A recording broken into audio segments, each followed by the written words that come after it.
प्रयागराज महाकुंभ इस वक्त चर्चा का विषय बना हुआ है। इस महाकुंभ में अलग अलग तरह के बाबा हिस्सा लेने के लिए पहुंच रहे हैं। कोई बाबा अपनी हाइट को लेकर चर्चा में आया तो कोई बाबा अपनी अनोखी चाबी को लेकर चर्चा का विषय बन गया। इस वक्त जो बाबा सबसे ज्यादा सुर्खियां बटोर रहे हैं वो हैं डिजिटल बाबा।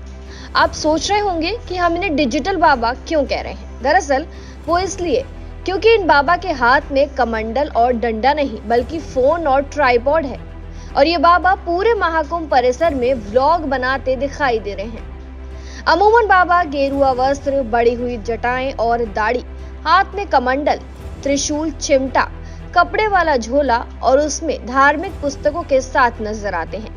किसी साधु सन्यासी के बारे में सोचते हुए मन में उनकी पहली छवि कुछ ऐसी ही बनती है। ऐसे में इन सबसे इतर वेशभूषा में अगर कोई साधु सन्यासी नजर आए तो एक बार के लिए कोई भी चौंक जाएगा। इन दिनों प्रयागराज की सड़कों पर एक बाबा घूम रहे हैं जो कि अपने अनोखे अंदाज की वजह से सुर्खियों में हैं। ये बाबा बेहद हाईटेक हैं और ये गोरखपुर से हैं। इनका नाम स्वामी राम शंकर दास है। ये बाबा हमेशा अपने साथ mobile, laptop, tripod, selfie stick और कॉलर माइक के साथ नजर आते हैं। ऐसे में देखने वालों को उनका सन्यासी की तरह दिखना पहली नजर में अपनी आंखों का धोखा ही लगता है।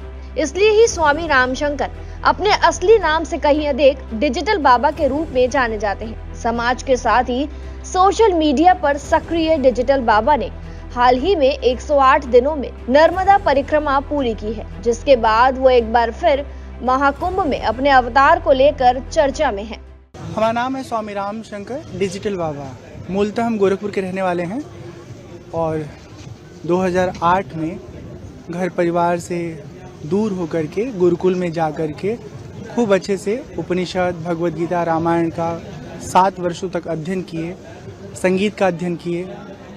2017 से हिमाचल प्रदेश का एक ज़िला है कांगड़ा, जहाँ पर एक बहुत खूबसूरत सा स्थान है बैजनाथ धाम, वहाँ पर रह कर के अपनी साधना करते हैं। वहाँ हमारी कुटिया है। तो कोशिश होती है कि आध्यात्मिक धरातल पर जो हमको अनुभव प्राप्त हो रहा है उस अनुभव को उन जगहों पर जाके बांटे जहाँ पर युवा पीढ़ी उपलब्ध मिलती है, हमारी बातों को समझ पाए, सुन पाए और उसे अपना कर अपनी ज़िंदगी को बेहतर जी पाए।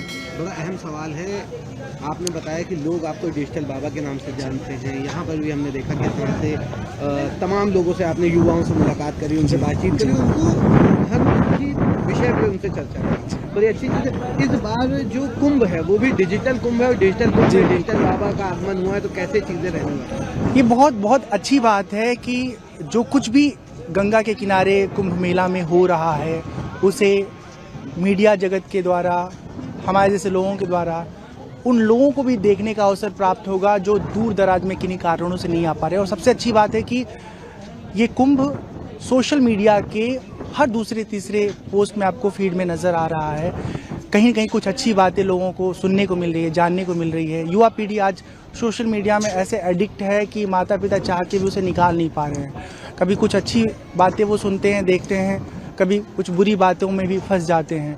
ऐसे में उनके पास एक बेहतर विषय होगा जहाँ पर वो देख पाएंगे, जान पाएंगे और अपने जीवन को आध्यात्म से जोड़ पाएंगे। हम कहते हैं कि बाहर की चीज़ें आपको पसंद आती हैं तो बहिर्मुखी ज़िंदगी जिएं, लेकिन साथ ही साथ इंट्रोवर्ट भी अपने आप को बना के रखें, क्योंकि जब बाहर और अंदर में संतुलन रहेगा तभी हम खुश रह पाएंगे। अन्यथा ज़िंदगी में सुकून तलाशते रहेंगे, न पैसे से मिलेगा, न नौकरी से मिलेगा, न एक जगह से दूसरी जगह भागकर जाने से मिलेगा। सुकून भीतर है और जब भीतर से स्वयं को, अपने आप को जुड़ा हुआ अनुभव करेंगे तभी उसका अनुभव कर पाएंगे। महाकुंभ में तमाम तरह के साधु सन्यासी बाबा पहुँचे हैं, सबकी अपनी अलग कोई ना कोई विशेषता है। आपने डिजिटलाइजेशन को चुना, क्या वजह है इसके पीछे और कैसे, क्या लगता है, क्या जो आप काम कर रहे हैं डिजिटली लोगों को अवेयर करने का धर्म के बारे में, सनातन के बारे में, कितना ज़्यादा इफेक्टिव ये काम करेगा?